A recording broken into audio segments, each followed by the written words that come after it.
క్రీస్తు యేసునందు ప్రియ సహోదర సహోదరులారా, యేసుక్రీస్తు నామములో అందరికీ నా హృదయపూర్వక వందనాలు తెలియచేయుచున్నాను. ఈ సమయంలో ఏర్పరచబడిన వాక్యాన్ని మనం చదువుకుందాం. లూకాసు వార్త 10వ అధ్యాయం 38వ వచనం 42 వరకు చదువుకుందాం. అంతటి వారు ప్రయాణమైపోవచ్చుండగా ఆయన ఒక గ్రామంలో ప్రవేశించెను. మార్తాను ఒక స్త్రీ ఆయనను తన ఇంట చేర్చుకొనెను. ఆమెకు మరియా అను సహోదరి ఉండెను. ఆమె యేసు పాదముల యొద్ద కూర్చుని ఆయన బోధ వినుచుండెను. మార్త విస్తారమైన పని పెట్టుకుని తొందరపడి ఆయన దగ్గరకు వచ్చి, ప్రభువా, నేను ఒంటరిగా పని చేయుటకు నా సహోదరు నన్ను విడిచిపెట్టినందుకు నీకు చింతలేదా? నాకు సహాయం ఇచ్చేయమని ఆమెతో చెప్పుమనెను. అందుకు ప్రభువు, మార్తా మార్తా, నీవు అనేకమైన పనులను గురించి విచారము కలిగి తొందరపడుచున్నావు, కానీ అవసరమైనది ఒక్కటే. మరియు ఉత్తమమైన దాన్ని ఏర్పరచుకున్నాను, అది ఆమె యొద్ద నుండి తీసివేయబడదని ఆమెతో చెప్పెను. ప్రార్థన చేసుకుందాం. ప్రేమ కలిగిన మా దేవ, పరిశుద్ధులను తండ్రి, వందనాలు, స్తుతులు, స్తోత్రాలు చెల్లిస్తున్నాం. ప్రభా, యూట్యూబ్ ద్వారా వాక్యాన్ని వీక్షించిన బిడ్డలకు ప్రభా కావలసిన జ్ఞానం ఇవ్వండి. ఈ సమయంలో నీ వాక్యం ధ్యానం చేయబోచుండగా నీ వాక్యం వెల్లడవుతోడనే వెలుగు కలుగునని, తెలివి లేని వారికి అవి తిరిగి పుట్టించని చెప్పే ప్రభా స్తోత్రాలు చెల్లిస్తూ, మమ్మల్ని తండ్రి నీ సేవకు మమ్మల్ని ఆత్మచేత నింపి కావలసిన నీ మాటలు మాకు వినిపింపచేసి మహిమ పొందమని యేసు నామములో ప్రార్థిస్తున్నాం తండ్రి, ఆమేన్. ప్రియ సహోదర సహోదరులారా, ఈరోజు మన అంశం ఏంటంటే క్రైస్తవుని గృహానికి ఉండాల్సిన 7 గుర్తులు. ఇది క్రైస్తవ గృహం అని చెప్పాలంటే కొన్ని గుర్తులు ఉండాలి. చాలామంది ఇల్లు కట్టుకుంటారు, రకరకాల పెయింట్లు వేసుకుంటారు, రకరకాలుగా సిద్ధపరచుకుంటారు, రకరకాల బొమ్మలు ఏర్పాటు చేసుకుంటారు.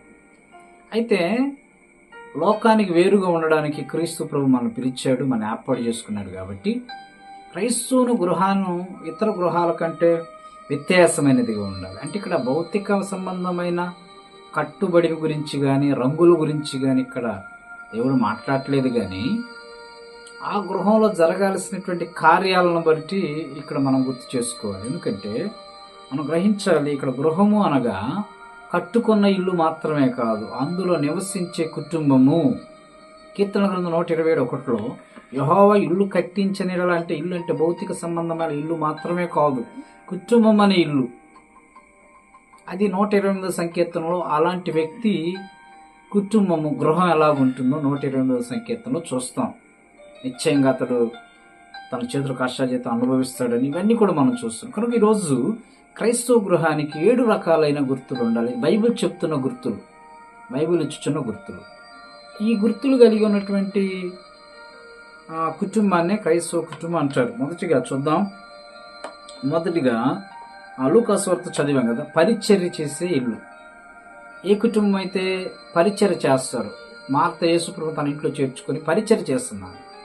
కనుక క్రైస్తవ కుటుంబంగా నీ ఇల్లు ఉందంటే కారణం, నీ కుటుంబంలో పరిచర్య చేసేటటువంటి మనస్సు నీకు ఉండాలి. అందరూ కూడా పరిచర్య చేసే మనస్సు ఉండదు. చాలామంది క్రైస్తవ గృహాలు పరిచర్యకు దూరంగా ఉంటారు, పరిచర్యకు ఆటంకాలుగా ఉంటారు, పరిచర్య చేసేవారిని చేయనీరు. ప్రియ సహోదర సహోదరులారా, పరిచర్య చేసేటటువంటి కుటుంబంగా ఉండాలి. ఈరోజు క్రైస్తవ పిల్లలమైనటువంటి మనం, దేవుని పిల్లలమైన మనం పరిచర్య చేసేటటువంటి ఫ్యామిలీలుగా ఉన్నామా? పరిచర్యకు సహకరించే వారిగా ఉన్నామా? సేవకులకు సంఘంలో పరిచర్య చేసేటటువంటి పరిచారకులుగా ఉంటున్నామా? మన గృహం దేవునికి పరిచర్య చేసే గృహమేనా? మన ఇల్లు అలాంటిదేనా పరిశీలించుకున్నాం. రెండవదిగా అపోస్తుల కార్యముల గ్రంథం 16:31-33 వచనాల్లో శతాధిపతి అనే కొర్నేలి, శతాధిపతి అనే ఆయన ఉన్నాడు, జైలు అధికారి. మారు మనసు పొందాడు. అయ్యా, నేను రక్షణ పొందాలంటే ఏం చేయాలంటే యేసునందు విశ్వాసం ఉంచు, అప్పుడు నీవు నీ ఇంటి వారు రక్షణ పొందుతావు. లూకాసు వార్త 19వ అధ్యాయంలో కూడా జక్కయి ఇంటికి రక్షణ వచ్చింది. కనుక క్రైస్తవుని ఇల్లు అనాలంటే రెండవదిగా రక్షించబడినటువంటి స్థితి ఉండాలి. చూడండి, జైలు అధికారి ఇంట్లో వారందరూ రక్షణ పొందారు, జక్కయి ఇంట్లో వారందరూ రక్షణ పొందారు. కనుక సహోదర సహోదరులారా, ఎంతో మంది క్రైస్తవ కుటుంబాలు ఎలా ఉన్నాయంటే అసలు ప్రార్థన అంటే తెలియదు, వాక్యం అంటే తెలియదు, దైవభక్తి అంటే తెలియదు, రక్షణ, మారు మనస్సు అంటే ఏదో కూడా తెలియనటువంటి పరిస్థితుల్లో క్రైస్తవ కుటుంబాలు ఉన్నాయి. కనుక అలాంటి వారిని క్రైస్తవ కుటుంబం చెప్పరు. నిజంగా నువ్వు క్రైస్తవ కుటుంబం అయితే రెండవదిగా రక్షించబడినటువంటి అనుభవం, మారు మనసు కలిగిన అనుభవం నీ కుటుంబంలో వారికి ఉండాలి. అదేవిధంగా మూడవదిగా మనం చూడగలిగితే సామెతల గ్రంథం 3:33లో నీతిమంతుల గుడారము అభివృద్ధి పొందును, లేకపోతే వర్ధిల్లునని దేవుని వాక్యంలో రాయబడింది. కనుక మూడవది, దేవుని పిల్లల గృహం అనగా క్రైస్తవ గృహం వర్ధిల్లే గృహంగా ఉండాలి. ఎప్పుడు ఎక్కడ వేసిన గొంగళి అక్కడలా కాకుండా క్రైస్తవ గృహం ఎప్పుడు వర్ధిల్లుతూనే ఉంటుంది. దినవృత్తాంతాల మొదటి గ్రంథం 13:14లో ఒబేదేదేమి ఇంట్లో మందసం ఉండడం వలన దేవుడు ఒబేదేదేమి ఇంటిని అతను కలిగిన వారంతటిని ఆశీర్వదించాడు, అభివృద్ధి చేశాడు, తన సొత్తంతటిని ఆశీర్వదించాడు. కనుక సహోదరులారా, నువ్వు అభివృద్ధి పరచబడేటటువంటి గృహంగా నీ గృహం ఉంటే ఖచ్చితంగా నీ గృహం క్రైస్తవ గృహంగా ఉంటుంది. నీ గృహంలో అభివృద్ధి ఉండాలి. దేవుని పిల్లల గృహం ఆశీర్వాదాలకు నిలయమైన గృహంగా ఉండాలని మనం జ్ఞాపకం చేసుకోవాలి. అదేవిధంగా మత్తయి సువార్త 10:12 శుభాలకు యోగ్యమైన ఇల్లు. అందుకే యేసుక్రీస్తు శిష్యులను పంపుచు 4వదిగా వాళ్ళు చెప్తున్నాడు, మీరు ఏ ఇంటికి వెళుతున్నారు, అక్కడ ఇంటి వారికి శుభమని చెప్పండి. అక్కడ సమాధాన పాత్రుడు అంటే ఆ సమాధానం ఇంటి మీదకి వస్తుంది, ఒకవేళ లేకపోతే ఆ సమాధానం వెనక్కి తిరిగి వస్తుంది. కనుక శుభాలకు నిలయమై ఉండాలి. ఇంట్లో శుభాలు జరగాలి, మంచి శుభకార్యాలు, శుభ సంబంధమైన సంఘటనలు జరగాలి, శుభ సంబంధమైన కార్యాలు నిలయమైన గృహంగా ఉండాలి. ఎల్లప్పుడు దేవుని ఆశీర్వాదాలు ఆ గృహం మీదకి వచ్చేటటువంటి విధంగా యోగ్యమైన ఇల్లు అంటాడు ఇక్కడ. ఏ గృహం అయితే శుభాలకు నిలయమై ఉంటుందో అది యోగ్యమైన గృహంగా ఉంటుందని యేసు ప్రభు చెప్పాడు. కనుక మనం గ్రహించాలి. 5వదిగా యోహాను సువార్త 12:3 లాజరు గృహంలో విందు జరుగుతున్నప్పుడు మరి జటమాంసాక్తుల సేరున్నారు బుడ్డి బదులుగొట్టి ఇల్లంతా సువాసనతో నిండి. కాబట్టి దేవుని పిల్లల గృహం సువాసనతో నింపబడాలి. సువాసన అంటే ఇక్కడ అగరబత్తిలు క్యాండిల్స్ పెట్టుకోవడం కాదు, స్ప్రేస్ వాడటం కాదు, జీవితమే సువాసన. కొరింథీ పత్రిక పౌలు అంటాడు, మేము రక్షించబడే వారి పట్ల క్రీస్తు సువాసన ఉన్నామని. మరి కీర్తన పౌలు చెప్పాడు, రక్షించబడే వారి పట్ల మేము క్రీస్తు సువాసన ఉన్నామని పౌలు చెప్పాడు. కనుక మన ఆత్మీయ జీవితాలు ఎలాగున్నాయి, మన విశ్వాస జీవితాలు ఎలాగున్నాయి పరిశీలించుకుందాం, పరీక్షించుకుందాం. మనము సువాసన కలిగినటువంటి కుటుంబాలు ఉన్నామా? మన ప్రవర్తనే సువాసన. మన ప్రవర్తన మంచి సత్ప్రవర్తనే మంచి సువాసన. మన ప్రవర్తన సరిగా లేకపోతే దుర్వాసనగా మనం మారుతాం. కనుక క్రైస్తవ గృహం ఎప్పుడు సువాసన వెదజల్లు, సువాసన. అందుకే అబ్రహాం బలిచ్చాడు, నోహు బలిచ్చాడు. దేవుడు ఆ బలినంట స్వీకరించారు, బలిపీఠం అది. దేవుడు సువాసన ఆగ్రహించాడు.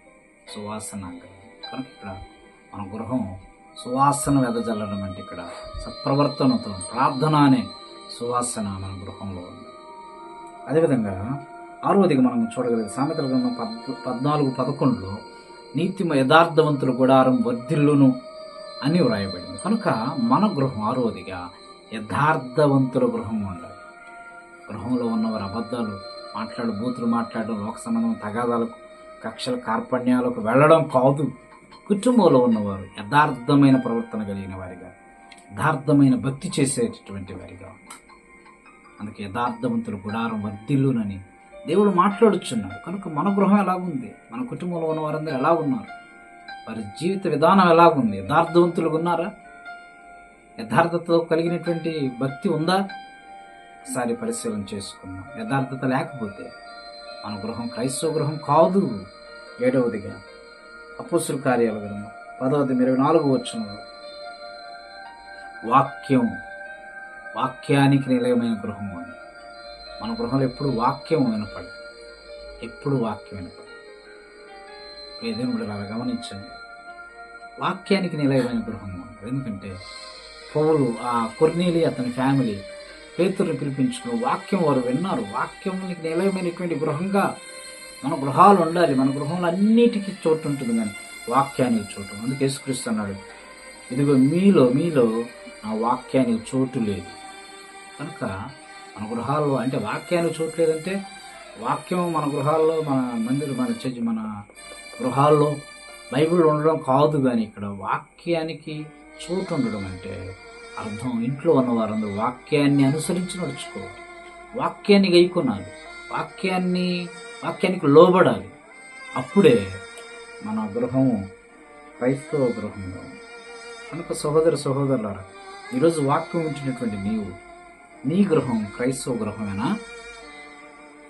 కేవలం క్రైస్తవుడు అని పేరు పెట్టుకొని, దేవుని పిల్లవని పేరు పెట్టుకుని, కుమారుని కుమార్తెలను చెప్పుకుంటూ నీ గృహానికి దేవుడు చెప్పిన గుర్తులు లేకుండా ఇష్టానుసారంగా ఉంటే నీ కుటుంబం క్రైస్తవ గృహం కాదు. 7 గుర్తులు: 1, రక్షించబడిన కుటుంబంగా నీ కుటుంబం ఉండాలి. 2వది, పరిచర్య చేసే కుటుంబం ఉండాలి. 3వది, అభివృద్ధిలోనికి వచ్చున్న గృహంగా ఉండాలి. 4వది, శుభాలకు నిలయమైన యోగ్యమైన గృహంగా ఉండాలి. 5వది, సువాసననిచ్చే గృహంగా ఈ గృహం ఉండాలి. 6వది, యథార్థత నీ గృహంలో. 7వదిగా ఈ గృహం వాక్యానికి నిలయమైన గృహం. కనుక సహోదరులు, మన గృహం దేవుని ఇష్టమైన గృహమేనా? క్రైస్తవ గృహమేనా? క్రీస్తు మెచ్చే గృహమేనా? మన కుటుంబం ఎలాగుంది, గృహం ఎలాగుంది పరిశీలించుకుని ఇప్పటి నుండి అయినా సరిచేసుకుని, వాక్యం మనం సరిచేసి నిందించేది కాదు, సరిచేసుకుని వాక్యాన్ని బట్టి నడతలో సరి చేసుకుంటున్నాను ప్రభు అని కీర్తనకారులు చెప్పినట్లుగా వాక్యం ద్వారా సరిచేయబడచ్చు. నిజమైన క్రైస్తవ గృహాలుగా ఈ గృహాలు ఉండాలని, అటువంటి 7 గుర్తులు, దైవ సంబంధమైన 7 గుర్తులు కలిగిన గృహంగా మీ గృహం వర్ధిల్లాలని కోరుతూ ఈ మాటలు ముగిస్తుంది. దేవుడు తన పరిశుద్ధమైన మాటలు మన వెనికిల్లో దీవించునుగా. ప్రార్థన చేద్దాం. ప్రేమ కలిగిన మా దేవ, పరిశుద్ధులను తండ్రి స్తుతులు చెల్లిస్తున్నాను ఆయన. ఈ యూట్యూబ్ ద్వారా ఎంత పిల్లలైతే నీ వాక్యాన్ని వీక్షించారు ప్రభు, స్తోత్రాలు చెల్లిస్తున్నాం. వారి ఆత్మీయ జీవితాలను అభివృద్ధి చేయండి, బలపరచండి ఆయన. కావలసిన ఆశీర్వాదాలు దయచేయండి. ముఖ్యంగా ఆయన వారి కుటుంబాలు ఎలాగున్నాయి, వారి కుటుంబ పరిస్థితులు ఏంటి ప్రభు ఆయన. కేవలం క్రైస్తవులమని చెప్పుకుంటూ, దేవుని పిల్లలమని చెప్పుకుంటూ లోకస్తుల వలె బ్రతుకుతున్నారేమో, లోకంలో కలిసిపోతున్నారేమో ఆయన. ఇక నుండి అయినా సరే వాక్యాన్ని బట్టి సంధించండి. వారితో మాట్లాడినందుకు నీకు వందనాలు. నీ వాక్యం చెప్పుచున్న 7 రకాలైన గుర్తులు ఆయన వారు కలిగి ఉండడానికి, తద్వారాగా వీరు క్రైస్తవులు దేవుని పిల్లలని లోకమంతా కూడా గుర్తించినట్లుగా తండ్రి, తద్వారా నీకు ఖ్యాతి తెచ్చి బిడ్డలుగా జీవించడం కృప చూపించండి. ఎంతమంది బిడ్డలైతే ఈ వాక్యాన్ని వీక్షించున్నాను, వారి గృహాల్లో ఉన్న ప్రతి అభ్యంతరాలను, ప్రతి ఆటంకాలను యేసు నామములో దూరం చేయండి ప్రభు. అపవిత్రాత్మను, ప్రతి విధమైన రోగాలు, వ్యాధులు అన్నీ కూడా దూరం చేయండి. నీ వెలుగును బిడ్డల గృహాల మీద ప్రకాశింపు చేయండి. సమాధానం, సంతోషాన్ని, నెమ్మదిని దయచేయండి. మరి గృహాలను ఆయన ఎల్లప్పుడూ దీవించబడిన గృహాలుగా, క్రైస్తవ గృహాలకు వర్ధిల్లినట్లుగా కృప చూపించండి. యేసు నామములో ప్రార్థిస్తున్నాము తండ్రి. తండ్రి, కుమారుడు, పరిశుద్ధాత్మను త్రియేక దేవుని తాకల దేవుని సన్నిధి తోడై ఉండి నిజమైన క్రైస్తవ గృహం వలె 7 రకాలైన దేవుని వాక్య గుర్తులు కలిగి దేవుని సంతోషపరిచే పిల్లలుగా జీవించినట్టుగా దేవుని కృప మీకు తోడై ఉండి కాపాడును గాక. ప్రియమైన సహోదరులారా, మరిన్ని వాక్యాలు మీరు వినాలంటే క్రీస్తు బోధ అనే మా యూట్యూబ్ ఛానల్ని మీరు వీక్షించండి. మా ఛానల్ సబ్స్క్రైబ్ చేసుకోండి, లైక్ చేయండి, కామెంట్ చేయండి. మీ ప్రార్థన అవసరతలు ఏమైనా ఉంటే మీ కామెంట్ సెక్షన్లో తెలియచేయండి. దేవుడు మీ కుటుంబాన్ని దీవించు, మరి అనేకులకు ఈ యొక్క వాక్యాన్ని షేర్ చేయాలని, ఆశీర్వాదకరంగా ఉంచబడినట్లుగా అనేకులకు షేర్ చేసి ఈ పరిచర్యలో మీరు కూడా పాలిభాగస్తులు కావాలని కోరుచున్నాను. దేవుడు మీ కుటుంబాలను, మీ గృహాలను దీవించి వర్ధల చేయునుగా. అవును. అందరికీ వందనాలు.